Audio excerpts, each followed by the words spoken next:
So you'll get the message about the recording.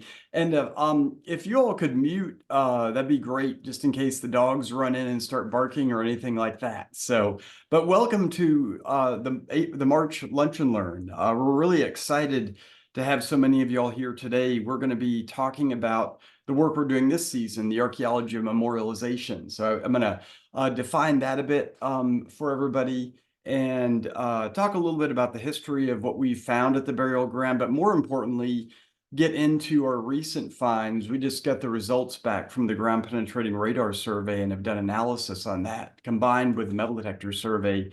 And what we're doing now is making plans for where to place units, how we're going to be setting up all the site infrastructure, and of course, working very closely with the Montpelier Descendants Committee on this. And what we're super excited about this season is to be able to work in such close consultation with the MDC and doing the study of their ancestral burial ground.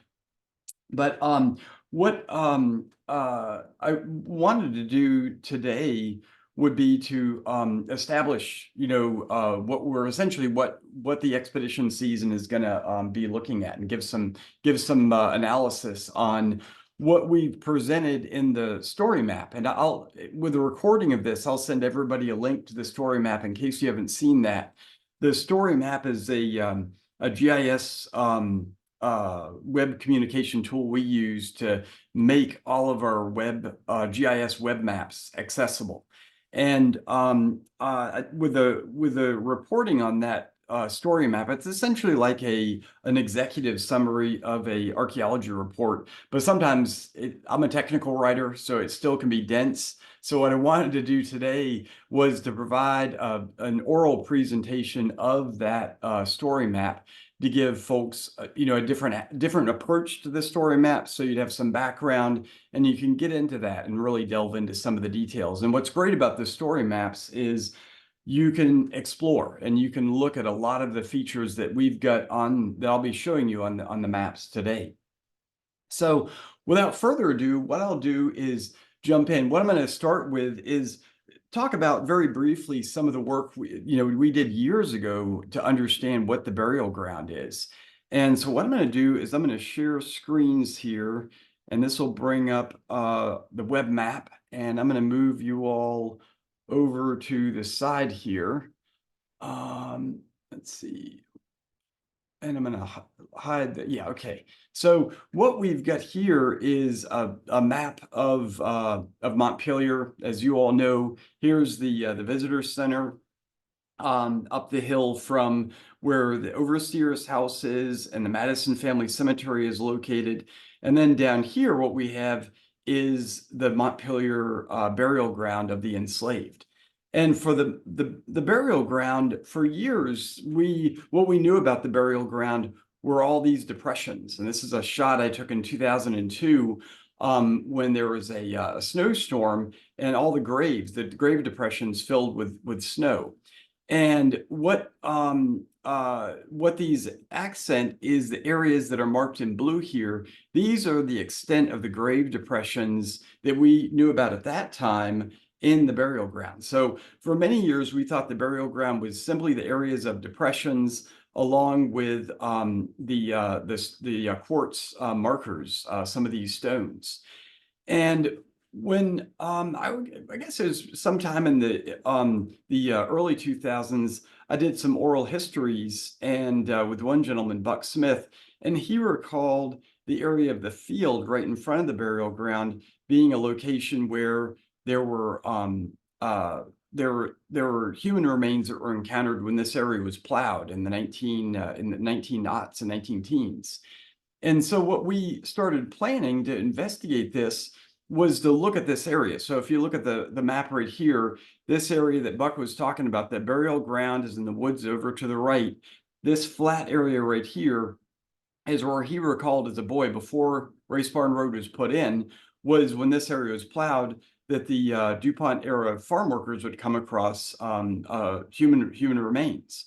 So what we planned was back in 2018 is we did an initial investigation of this area using cadaver dogs. And these cadaver dogs was working with the descendants. This is in 2018.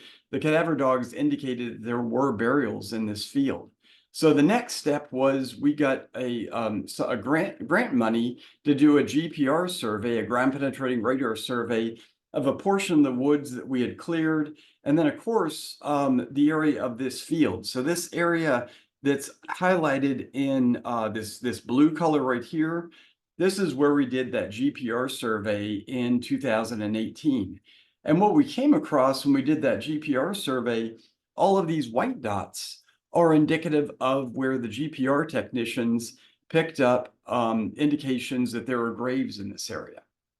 So what it became evident with, this survey is the burial ground was much larger than the area that was encompassed by these grave depressions and was potentially about 10 times the size of what we had known about before. And what this brought to mind with descendants was the need to really to mark and memorialize this space for the ancestors. And where this really comes to mind is when you contrast, what's at the burial ground, the Montpelier Burial Ground for the enslaved, as compared to the Madison Family Cemetery.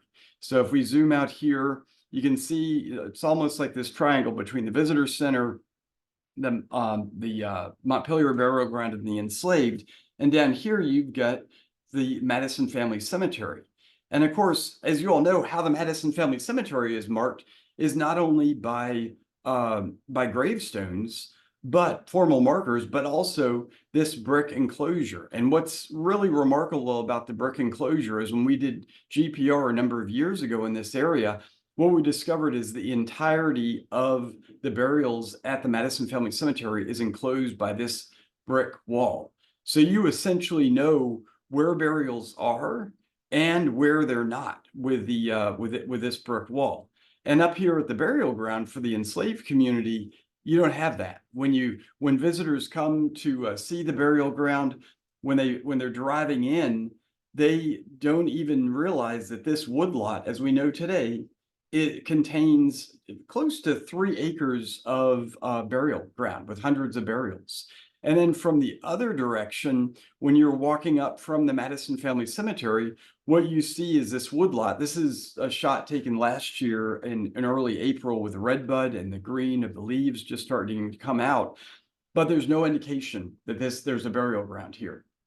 And so what the Montpelier descendants were looking to do starting in spring of 2019 is they formed a committee to begin looking at memorialization. And so what that committee eventually formed into was the Montpelier Descendants Committee, which today we're in co-stewardship with. And 4 years after that initial decision to look at memorialization, we not only achieved parity, but also in a joint application between the Montpelier Foundation and the Montpelier Descendants Committee, we got a Mellon Foundation Monuments Fund grant to build a memorial in this space. And so what we began looking at, at this time last year is when we made that announcement, is we immediately looked at plans to begin understanding the larger area of this woodlot. Because what the Descendant Committee was interested in doing was putting in a memorial somewhere in the woodlot. But what they wanted to do is to make sure that this memorial was not placed, or was placed in respect to the graves of their ancestors. And so knowing the extent of the burial ground was an incredibly important part of the memorial project. So what we started looking at with this was devising a project area that would encompass the entirety of the project area. And this is what this red line encompasses right here. So one of the things that, before even beginning to do the survey work, we had a lot of discussions with the MDC about how the work would take place and what what was really used to guide this was a concept known as the clientage model. And in the image right here, I've got a flow chart of what the clientage model is, and it involves, you know, three different groups. You've got the Montpelier Descendants Committee, which is the ethical client. You have the professions, which is archaeology, landscape architecture, that provides professional standards to do a project. And then you've got the business client, which in this case is the Montpelier Foundation and also the Montpelier Descendants Committee. But the primary role of the Montpelier Descendants Committee is this ethical client in relationship to the project. And what this means is that any work that we're doing in the burial ground, whether it be the archaeology, whether it be memorialization, interpretation, doing social media on our finds, all that is guided by the descendants because they're the ones that are most affected. Because in this case, it's their ancestral burial ground. It's where their family is buried. They're the ones most affected by this work. And so similar to any project that would be in a site of a burial ground with markers and a documentary pedigree that says who's there, the rights in this case of making decisions is given to first priority to the descendants. And this is all this model for the clientage model comes from a scholar, Dr. Michael Blakey, who's at the at William and Mary, the Institute for Historical Biology. And he and his team developed this project, this model in a project they did in New York City, the African Burial Ground Project in the early 1990s. And in that case, it was a burial ground that was discovered in New York City during a construction of a government building in downtown Manhattan. And it was an unmarked cemetery. It was on a map, but there was no documentary record of who was buried there. And what the Dr. Blakey's team developed was this basically a model for how different constituencies could work together to have an outcome that worked for everybody. And so we're very lucky. Of course, you all know that Dr. Blakey is a descendant here at Montpelier. He's part of the Montpelier Descendants Committee, and he's one of our principal scholarly advisors in this project and many projects that we've done. So with this model in mind of how we're doing this work, the clientage model, what we're doing is we're beginning a number of surveys in order to establish the boundaries of the burial ground. Because again, what the MDC is interested in doing is building a memorial somewhere in this woodlot that doesn't disturb the burials, but then also is accessible to visitors, and to begin to commemorate this space in a way that it's never, it hasn't been commemorated in anyone's lifetime or memory. And what the MDC is very interested in is not only learning about the extent of the burials, but also what evidence we have for how the ancestors honored their loved ones, in these burials. So we're going to be doing archaeology on all this. But before even starting this, we'd had a lot of discussions with the descendants about how the archaeology would take place. And one thing that they really wanted to have happen would be to not have any intact burials be disturbed. And so what we're doing is we're limiting all our excavations to the first foot, which is the plow zone in this case that's been disturbed by plowing, or to those soils that have been disturbed from natural processes. So essentially, we're in our excavations, and both the survey that I'm going to be talking about in a second, and then the excavations this season, we're limiting our excavations to that first foot of soil, and then being very mindful of, making sure that if we find any burial goods that are surface burial goods, they're returned to that spot, and basically keeping the burial ground as it is, but then, using, the skills we've developed as archaeologists to do the investigations, but not disturb the burial ground. And so I'm going to get into some of how we're going to be doing that this season in a second. And of course, if you come on an expedition, you'll learn all about this, because as usual with expeditioners, you're treated as a member of the team, and we're going to be incorporating you into all these the methodology that we're doing with this. So what we've also got in place is plans if we do inadvertently encounter human remains, because one thing that has been very active in the burial ground are groundhogs, and sometimes those remains can be brought to the surface. We don't have a record of that ever happening here, but with doing excavations, there is a chance of encountering those. And we have a plan in place with the MDC that if we encounter any bone, it's going to be analyzed by the Institute for Historical Biology, the lab run by Dr. Blakey down at William & Mary. And then if there are human remains identified, those would be we'd consult immediately with the MDC on how to protect those remains and treat them with respect. But we've got in place though is a number of guidelines so we can avoid encountering any human remains. The goal is to keep all human remains in the ground undisturbed by archaeology. So, but to get to where we can begin to evaluate and do the excavations this season, we've spent a whole year doing surveys at the burial ground. And this area that's outlined in red is what we've carried out with various surveys. And one of the first things we did was to go back and reanalyze the LiDAR that's at the burial ground. So this image right here, you can see this high resolution terrain map. You can make out this gully that's right here, and then the mound that comes around in this area. So if I turn off, let's see, if I turn off this mound placement, you can see this linear mound coming around here. And this is what we've known about for years, this oval mound that comes around here. And in analyzing the GPR, I think a number of you all have heard about this, we were able to figure out that this mound matches up with a copse of trees that's shown on the 1908 map. And then the ravine matches up with the edge of this woodlot right here. So what we initially thought was that the woodlot was confined to this area, and it very well might have been. But what we discovered in reanalyzing the LiDAR is you'll notice, this is pretty hard to see, but you'll see this line coming along here, and then it's very faint, but it comes out into this area right here. And we would not have paid much mind to that. But when we did the clearing of the woodlot in this area, so we spent the past year clearing the woodlot, and some of you all have helped with this process.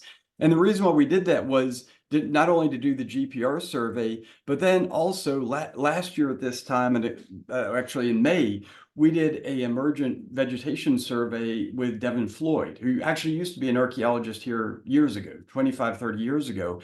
Now he runs the Center for Urban Habitats. And what they mapped in was all the native Virginia plant life and vegetation. And what they discovered, what they were able to do is they found indicator species in the woods that were indicative of areas that had never been plowed or had been plowed so long ago that there's basically the plant life has been able to recover. Where they found this is when I turn on this LiDAR feature here, this line right here, what they discovered, the area that is flat in this area right here, and then this down between the downslope area, up in this flat area, they discovered there's very little in the way of intact native flora. It was all pretty much invasives and a few pioneer species, but it was what they found was that this looked like this area had been plowed. In addition, what they found was in the area on the to the north of this this linear line that shows up in the LiDAR, all this area had an incredibly high diversity of plant life. And what it indicated is this area looks like it had never been plowed or had been plowed, about 250 years ago, and the plant life has recovered. And this is the area where not only do you get the depressions that obviously have not been plowed, this mounding, but then we found all sorts of depressions and other features in this area down here. So we began to get an understanding of what was in the area of the burial ground. And essentially what this began to show was, if you look at what this 1850s landscape potentially was looking like, is you had a woodlot. If you went back to 1850, you had a woodlot in this area, and then probably a hedgerow right in here, and then a field that was along in this area, and then a field across here, across the this hedgerow right here. And when we began analyzing some of the LiDAR, what really blew us away is this line of woods that's right here. So if I turn off the hillshade, you'll see the edge of the woodlot is right here. This woodlot runs all the way up here, up to the visitor center, all the way to the edge of the garden. And then over here by the racetrack, you've got an old hedgerow that's right here. And then when you look at the LiDAR, what you've got is you've got indications of this hedgerow running for about 3,600 feet from the edge of the patent line up here all the way down to the edge of the garden right here. And what Dennis has done, Dennis Bjorklund, he's been doing metal detector surveys in the burial ground. What he's discovered is that the fence that's along this woodlot right here has a mixture of cut nails and rot nails dating it to the 1790s. And so this looks like to be a landscape feature that's put in place. And what's interesting is that from the GPR survey in 2018, there's indications, just like Buck Smith noted back when we talked in the early 2000s, that there were burials in this field. So the question is, did when this hedge row was established, was this an earlier part of the burial ground that began to be plowed? And when we recently did the GPR more recently last year, what this gave us an idea of is just even the greater density of burials that are in the burial ground. We, unlike the 2018 survey that we did, in 2018, we spaced the intervals every 3 feet, and that was the kind of the maximum, so we could catch the two of the ends of a burial. What the firm that came out and did this year is they did the spacing every 1.5 feet. And the hope was to make this GPR survey more accurate, have more signals to be able to match things up and to capture more of the burials. And didn't know what we'd find, but when we got the results back, it was absolutely mind-blowing. We just got these results back, and when you look at the number of anomalies, and when the GPR technicians run these the GPR, they're very conservative about what they look at. So this is a shot of the unit that was used this past year, and you can see the readout. And in this case, all these squiggly lines right here, this is indicative of a burial in this location on this line. And so by running the lines up and down this area, if there's a single anomaly, they don't mark it as a grave. If there's two anomalies on adjacent runs, they mark that as a positive, as a grave. So there's about 5 different criteria that the GPR technicians used before they would designate something as a grave.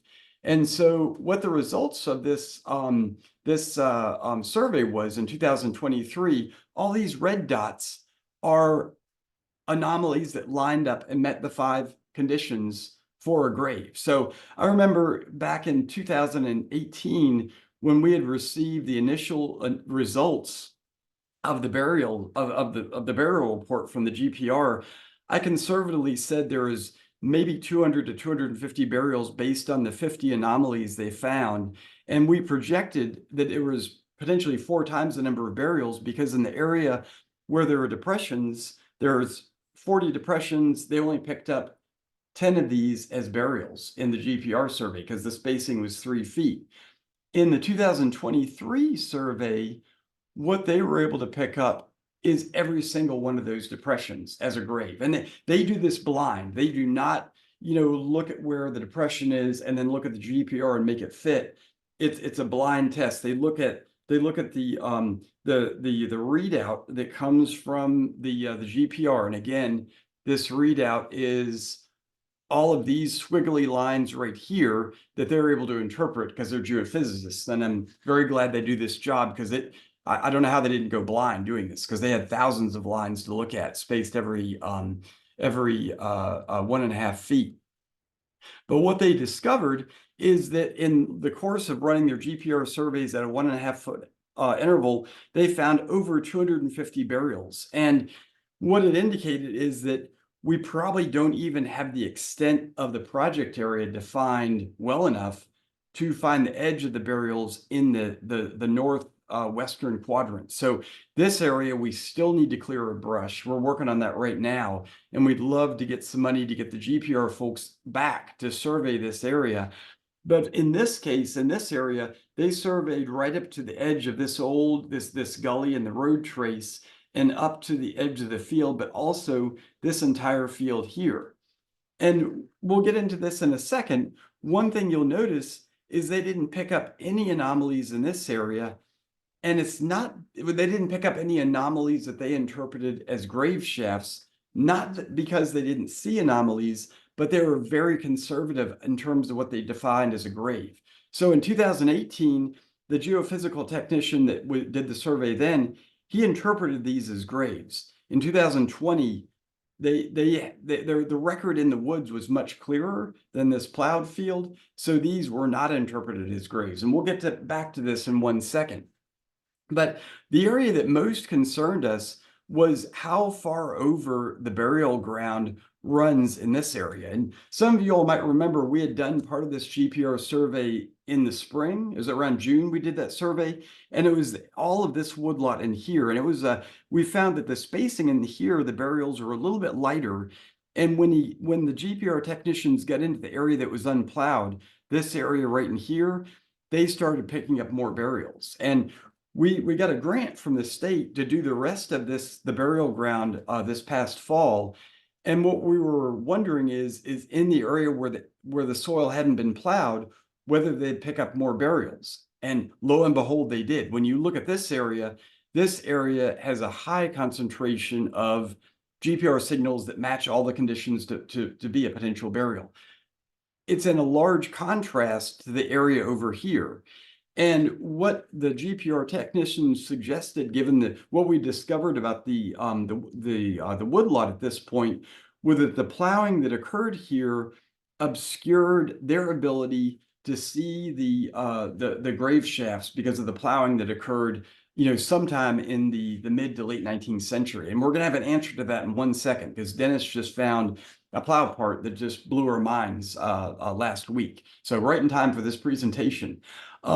So what we're looking at in this area is, does this represent all the burials that are here, or is there as much density in this area as there is in this area? And the GPR just isn't picking up these burials. So this is something we're going to be testing this year.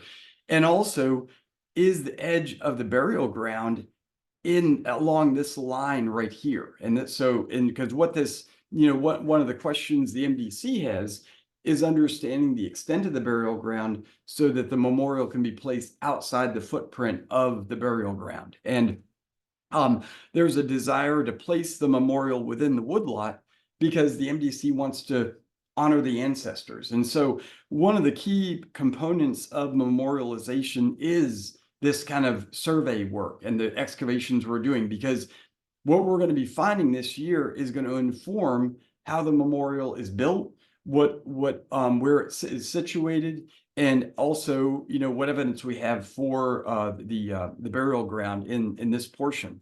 So one of the other things that we did this season was conduct metal detector surveys. And this is with the metal detector surveys, this is Dennis out in the area of where it had been plowed, doing testing. And we, as you all know, with our metal detector surveys, we set up a 10-foot grid. That's these blue flags that are spaced every 10 feet. Dennis is getting ready to dig a signal right here that's marked in red. And you see all these flags laying down.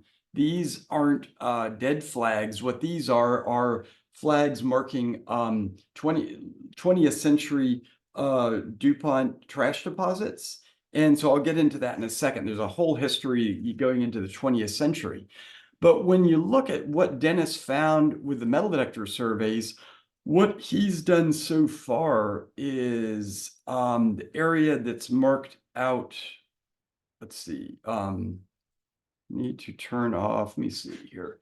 10-foot historic.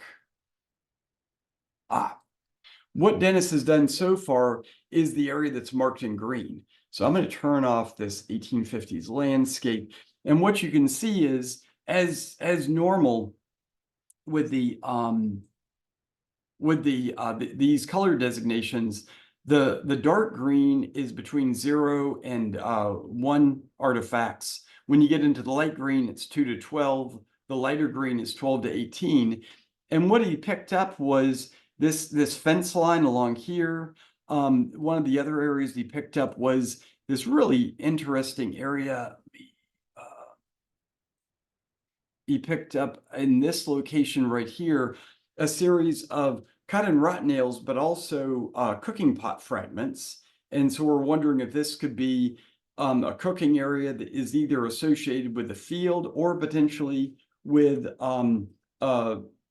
celebrations of life at the burial ground. It's something that we potentially will be looking at. We're going to be working with the community on that research a little bit later.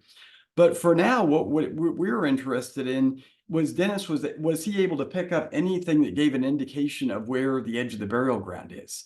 And what is clear from the metal detector surveys is there's not a large concentration of historic items outside of nails that are in the burial ground. Some of these mark some of the more interesting finds. For example, this one is there's a clipped piece of silver here.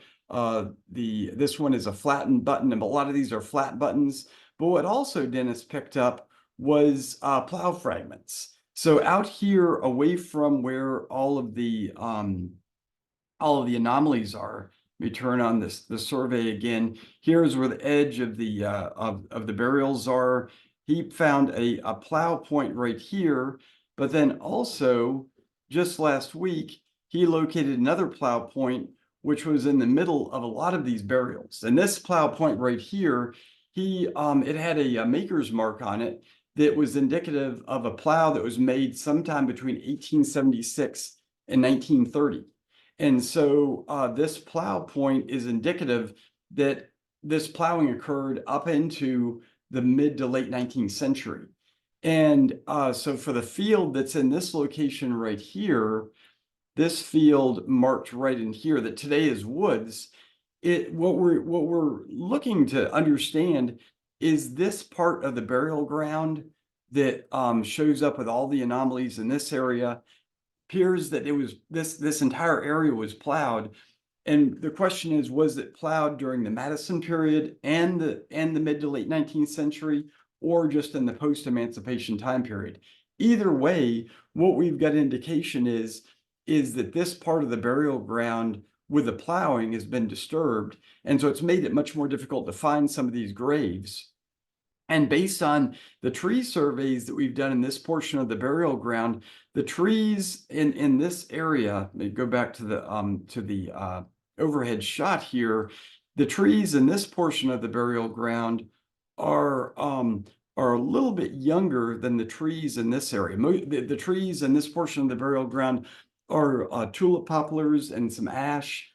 From the dendrochronology that we did last fall with Rider University, they could not find any trees that predated 1880, but there are trees in here dating to the 1890s. And when you look at there's the 1908 map for the mansion grounds shows the woodlot that extends down through this area as a cedar thicket. So we're thinking that this area, by the time the DuPonts buy this in 1908, is a cedar thicket that's being rapidly replaced by hardwoods. And by the 1930s, you can see this in the 37 aerial. In this 37 aerial, you can see this is all hardwoods by 1937. So by the early 20th century, this is all a woodlot.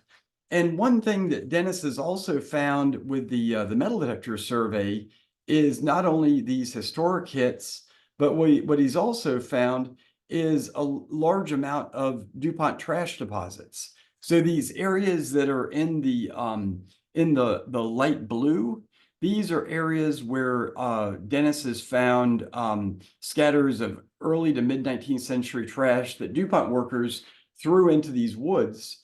And at that point, if there was any understanding that this is a burial ground, that was not respected, and the woodlot, like many woodlots at Montpelier, was used as a trash dump because there were no central, landfills at that time. So where we're at right now with the work we're doing is, again, we want to establish the boundaries of the burial ground so this memorial can be built. But one of the first things that we need to do is to establish, where the edge of the burial ground is. And so one of the things we're going to be doing this season is in the area. Let me turn the LiDAR back on because you can see this a lot easier. Is one thing we want to do this season is test this area along here to establish first whether the signals that were found by the ground penetrating radar operators are actually graves. And we've got experience with this here at Montpelier. If you in the story map that I'll give you all access to, and some of you all had already seen, we years ago, about 25 years ago, we did excavations in the Madison family cemetery. And this is an area that we opened up right by Mr. Madison's tomb. So this is the base of the obelisk right here. And what you can see is you've got this red clay all the way around here, and you got this browner soil, this tannish soil right here, that is the top of the grave shaft for Nellie Conway Madison. And in this case, we needed to excavate this unit quite a bit deeper because there's quite a bit of fills in the Madison family cemetery from the disturbances and landscaping that's happened over the years. There's about a foot of soil that was added and then had to go down another foot to get down to intact subsoil. But what we're expecting is that the burials in the burial ground, we should be able to see the grave shaft based on these differences in color. And so what we'll be looking at is, opening up units in these areas on the edge of where the GPR indicates there are these burials, and to confirm whether or not these are burials. But then also, once we're able to understand what the signature for the burials are, is it this kind of darker tan soil, or is it what we found in the burial ground is there's a yellow flecking, because you go down about 2 feet and you go from the red subsoil into a red subsoil that has a yellow limonite that many of you all have seen excavating here, and all that gets mixed into the fill, but it's not in the near surface subsoil. So understanding what the signature is for these burials, then if we discover these are burials, is begin opening up units between these anomalies and see if there are burials that were missed by the GPR. And then once we have that, begin to establish, where the edge of this burial ground is. And there's an indication that it runs somewhere along here. In fact, Dennis has found a fence line that runs along this area right here with and he's found basically wire fence. And so we're going to be looking to see if, we find indications of that fence with post holes, if that does match where the burial ground is, what the age of that fence is. And also what we're going to be interested in doing in this area is understanding whether or not there are any surface grave goods that are present. Did people leave offerings, the families leave offerings at the graves? And there's a really good example of this at the Gilmore cabin of when after Polly Gilmore dies, George and Polly Gilmore's bed, their iron bedstead, is put above the grave. And so far, with the metal detector survey that Dennis has done, he's found some items, but they're potentially incidental losses of buttons. But then there's still, there's still items. For example, in this cluster of burials right here, Dennis found some clipped iron from a blacksmith shop. And as you all know, the blacksmith shop is all the way over here, about a quarter of a mile away on the other side of the home farm. So, and he's found, no blacksmithing material whatsoever within the burial ground, except that piece of clipped iron here in this cluster of graves. So What we're going to be looking at is, being very careful and very mindful with our excavations. And what we want to do is areas where, and these are methods that we're reviewing right now with the MDC, is if we do find any objects, we want to return them. If they're found in an area where we find a grave shaft, we want to return those objects to the ground to respect, the placement of those items, centuries ago. And this is something that Dennis has been very careful with throughout his metal detector surveys. He essentially, all the photos of these items that we've got here, these were all, for example, the this button right here he found. These are photographed in the field and then returned to the plug that he dug with the metal detector survey. And so we're even looking at, with the excavation units, is returning the soil back to its original unit. So the backfill back to its unit, because there's a chance there could be, beads that were left at a grave site. And we'd want to keep all those, if we miss them in the screening, have those be returned to the soil, not only so that they would be preserved for future archaeology, but also preserved for the sanctity of the burial ground. So with the work that we're doing this season, one of the things we're going to be looking at first is this field number 1, to try to establish where the edge of this field is, and then working with the MDC and especially the Memorialization Committee on the placement of the memorial in this area, how that would happen. If we're able to finish this up this season, what we're going to turn our attention to after that is field number 2, this area that was plowed, we know, in the, up until the to the mid 20th century, and investigate some of the anomalies that were found in 2018 to confirm whether these are graves as well.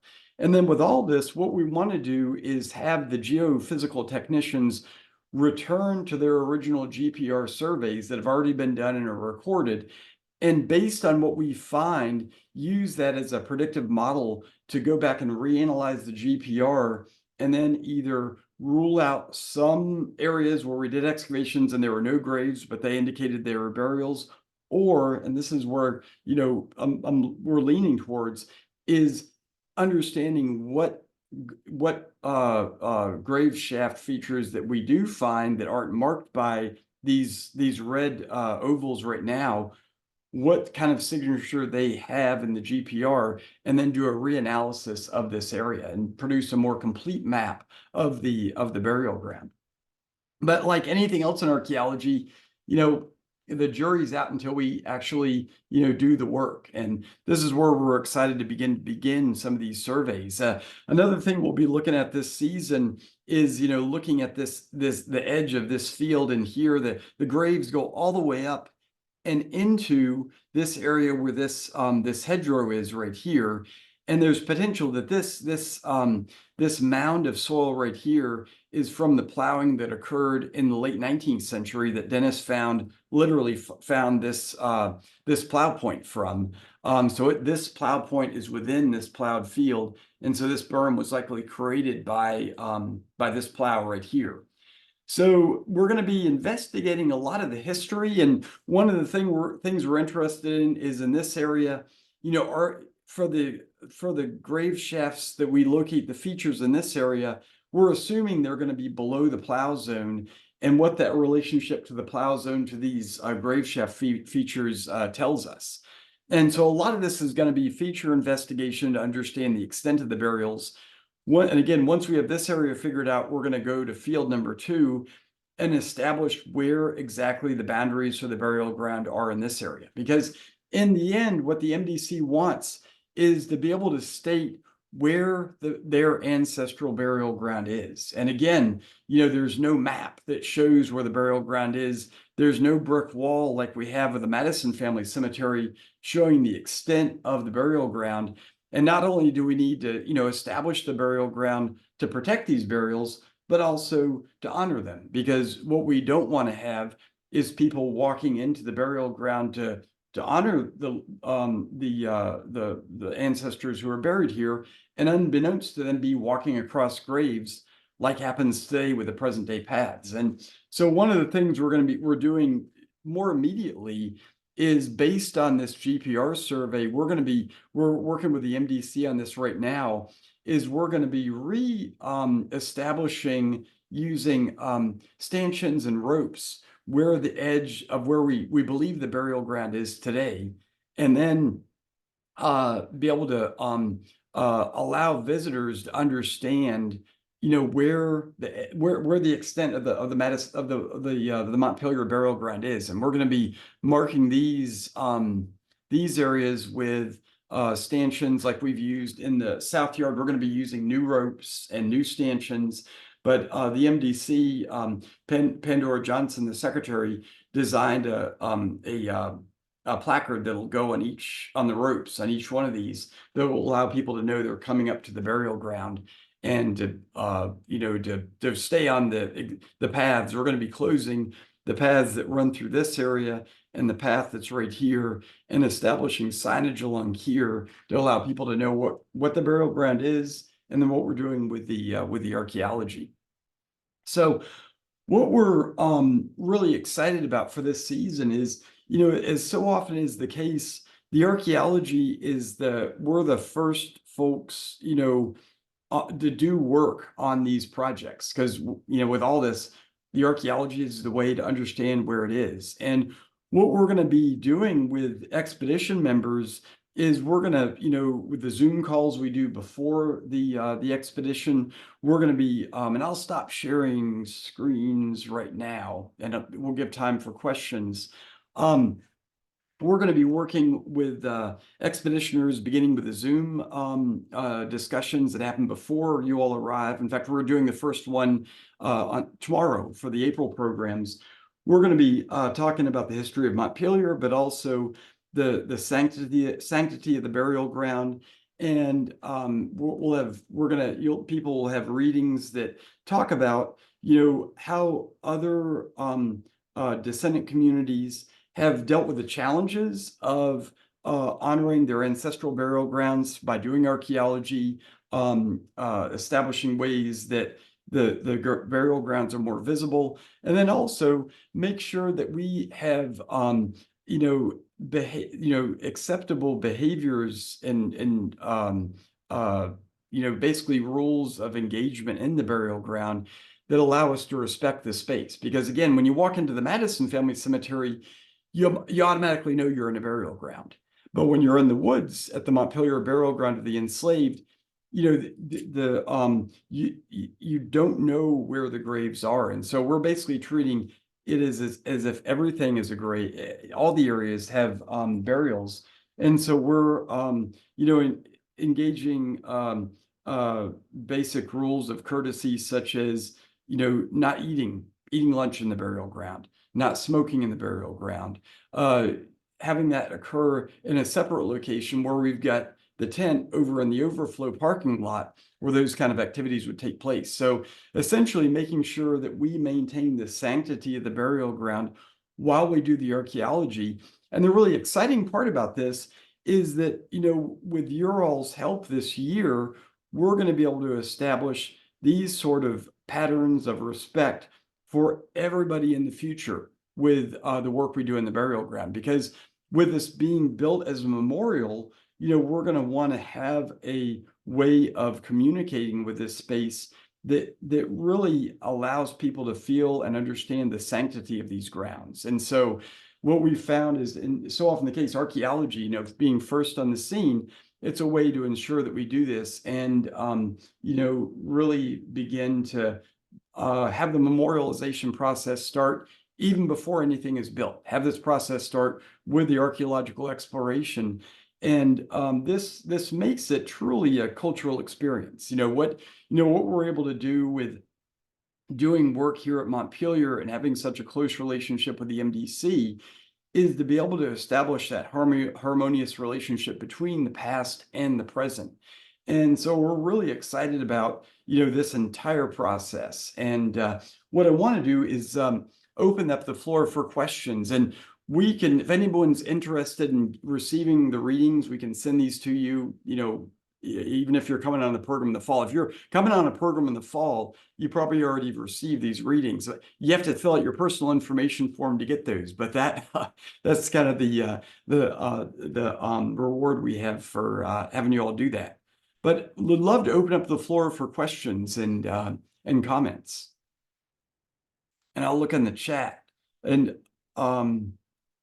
see if, oh, here's some questions. So Dean says, will more lab work have to be done on the burial ground field to allow backfill back to its unit? Yeah, that's a good question, Dean. What we're going to be doing is we're in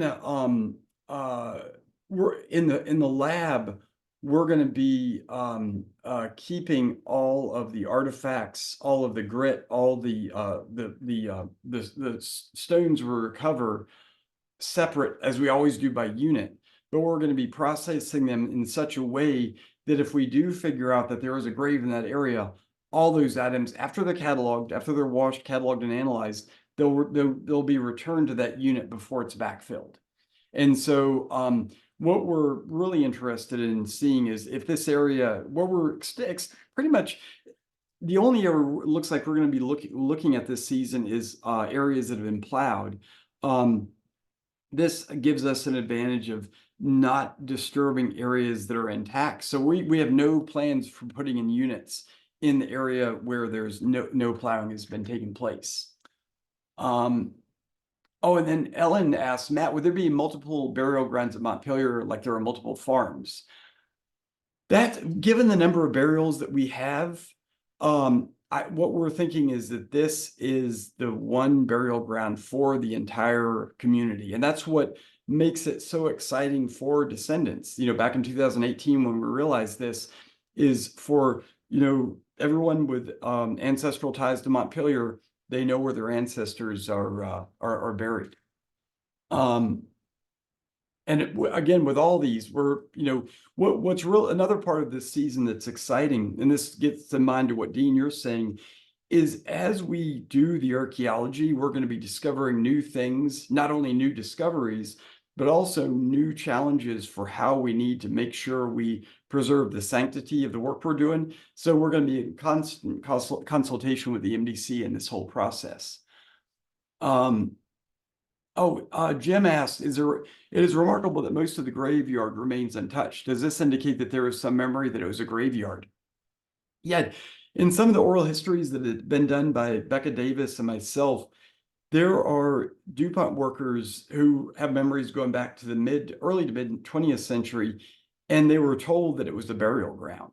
And so there was oral history that survived up until the mid 20th century that had probably had indications of being a burial ground, but a lot of that has been lost. And then Kristen asked, did the soil conditions make GPR results harder to read or less reliable at all? Yeah, this is one of the things we had to do, Kristen, which was a huge hurdle with the GPR, is we had to clear the burial ground not only of all the brush, because you're essentially running like a shopping cart through the burial ground, and if you come across a stub for a brush, it interferes with being able to run it across the ground. But also with the logs that were down, we had to clear logs.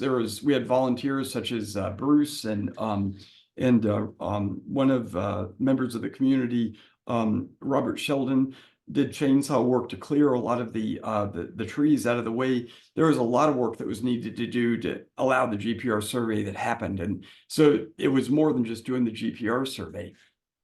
And then Peter asked, would the use of cadaver dogs be of value beyond the perimeter of where graves have already identified GPR? At this point, it probably, what we found with the cadaver dog surveys is they picked up the residual oils from the remains, and those traveled with the water table. So it's not always an exact placement of where the burials are. We were able to, in the terms of the field, it was far enough and on the downslope side of the rest of the burial ground where it gave us information. But at this point, it's more GPR that we're going to need to be done.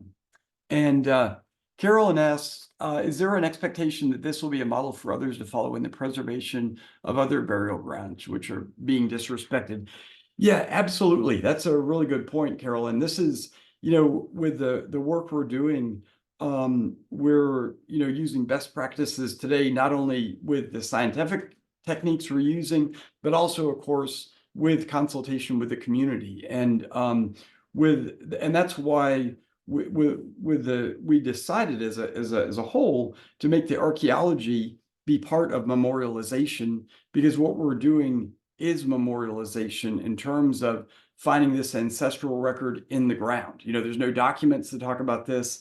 The oral history is very light on the topic of the burial ground, but the material record of the archaeology is essentially, as many MDC members have said, is a memory device. And so it's exciting to be able to work with the MDC in this arena.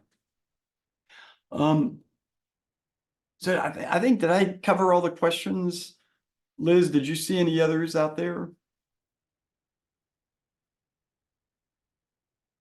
Oh, it looks like Liz might not have the microphone on there. So, but does anyone else have any questions? Great presentation, Matt. Oh, thank you, Andrea. And one thing I would love to encourage you all to do is to come out and take part in one of the programs. I see, Carolyn, you've got your hand up, and Carolyn's coming on the early April program. And one thing we're really excited about this early April program is that we're going to be doing a survey of all the trees on the burial ground as part of the archaeology. So this early April program is going to be, in a way, choose your own adventure. You can spend a lot of time doing the tree surveys, or you can spend more time in the excavation units. So Carolyn, you had your hand up. Tonight, I am going to be presenting to my community a presentation of my trip to Ghana this past summer. And this really ties in personally to me with the fact that 15 million people were captured over 400 years.